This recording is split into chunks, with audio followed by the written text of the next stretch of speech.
हमायूं साहब, ये मामला इस वक्त काफ़ी पेचीदा है और हुकूमत फंसी तो ही है, लेकिन मैं इनके बहुत सारे लोगों से इन पर्सन भी मीटिंग की है। मैं उन्हें कहता हूँ कि ऐसे ही हरकतें मत करें जो अगली हुकूमत में आपके गले का फंदा बन जाए। पीटीआई को बैन करने की तजवीज़ उसमें थी, तो मैं उसका सख्त मुखालिफ हूँ। मैं कहता हूँ पता नहीं पीटीआई बैन हो कि नहीं, अगली हुकूमत आके नून लीग को बैन कर देगी, तो अवॉइड सच थिंग्स। तो अभी भी कुछ ऐसी कोई नया कोई पटारे से कोई मैजिक करने की कोशिश की जा रही है, मालूम नहीं वो क्या करने का इरादा उनका। आपको पता है हम क्यों पाकिस्तान में आज इस जगह पे जहाँ पे आज हम हैं? इन्हीं हरकतों से, यही हरकतें। अच्छा देखिए, बात ये अभी हम बात कर रहे थे आपके सबसे पहले, अगर ये अच्छा बातें क्या हो रही थी, हम ये जो कॉन्टेम्प्ट ऑफ कोर्ट वाला जो क्लॉज है उसको चेंज करते हैं। अच्छा वो ये कर नहीं सकते क्योंकि वो उसमें आर्टिकल 204 आता है, उसमें वो ये कर नहीं सकते हैं। फिर उसके बाद जैसे अभी आपने कहा है कि सीनियर मोस्ट की बजाय किसी और को कर लो, 5 में से टॉप कर ले, वो आर्टिकल 175A के तहत ये कर नहीं सकते। चीफ जस्टिस ऑफ पाकिस्तान के मामले में नहीं हो सकता, हाई कोर्ट में पॉसिबल, हाई कोर्ट में कर सकते। डेट मतलब एज चेंज करने के लिए आर्टिकल 179 है, उसके लिहाज से ये डेट सुप्रीम कोर्ट वालों की नहीं कर सकते, शायद उसमें दूसरे का जो हाई कोर्ट है उसकी तरफ कर सकते। फिर उसके बाद कॉन्स्टिट्यूशन में देखिए, बात यह है कि हमारी प्रायोरिटी ये है कि हम लोग नी जर्क रिएक्शन पे बिलीव करते हैं। नी जर्क रिएक्शन का मतलब यह है कि उसका ताल्लुक आपके स्पाइनल कॉर्ड से, दिमाग से नहीं है। आपने यहां टैप किया, गड़क पांव इधर चला गया, ठीक है।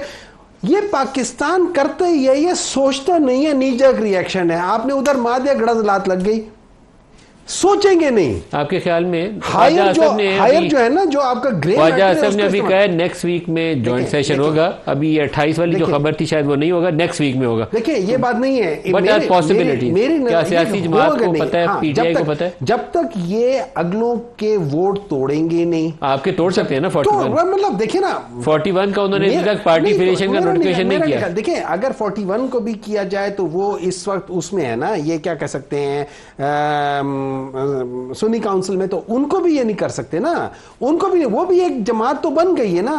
41 का नोटिफिकेशन अभी उन्होंने नहीं किया ना, तो उसका तो वो कहीं पे भी वोट डाल देंगे। चल, जो फिर भी वो नहीं करेंगे।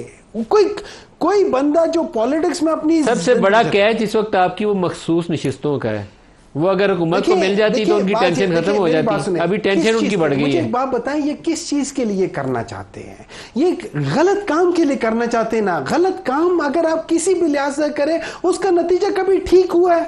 पाकिस्तान क्यों आज गलत है? हम लोग किस लिहाज से भाई उस बंदे की, मैं इन प्रिंसिपल, चाहे वो सुप्रीम कोर्ट हो, चाहे वो किसी भी इदारे का हेड हो, चाहे वो कोई ब्यूरोक्रेट हो, चाहे वो कोई शख्स भी हो, किसी भी चीज हो, चाहे वो क्या कह सकते हो उसे, किसी यूनिवर्सिटी का वाइस चांसलर क्यों ना हो, किसी की भी मुलाजमत एक्सटेंशन नहीं होनी चाहिए। वजह, आप उस पूरे इदारे को तबाह करना है ना, एक्सटेंशन दे दे। जनरल बाजवा को एक्सटेंशन क्यों दी थी? गलत था, माफी मांगनी चाहिए। गलत था। कौमी असेंबली के फ्लोर पे इमरान खान ने ऑलरेडी माफी मांगी है। इमरान खान ने कहा हुआ है कि मैंने गलत किया था। देखिए ये बहुत बड़ी बात है। बैरिस्टर गौहर साहब को कहें कौमी असेंबली के फ्लोर पे कौन से माफी मांगी। मैं ये समझता हूँ वो गलत था, और अगर वो इमरान खान ने इसकी वो कहा हुआ है कि हमने गलत किया था, इससे बड़ी क्या चीज है। लेकिन मैं आपको एक चीज बताता हूँ, अबव ऑल थिंग्स, देखिए हम लोग किस बेसिस पे कर रहे हैं। अगर मैं ख्वाजा आसिफ साहब का बयान ले लूं, ख्वाजा साहब कहते हैं कि रिटायर्ड जनरल एजाज साहब हैं जो कि सुसर हैं जनरल बाजवा साहब के, उनकी एश्योरेंस पे इनको चीफ बनाया गया था, आउट ऑफ टर्न। आपने किसकी एश्योरेंस पे एक्सटेंशन दी? किसी को गलत किया। देखिए बात मैं आपको एक चीज बताना चाहता हूं, मेरा मकसद ये है कि हम लोगों की प्रायोरिटीज गलत हैं। नहीं गलत है, आपकी भी गलत है, इनकी भी गलत है। देखिए मैं उसमें आपको भी शामिल करूंगा।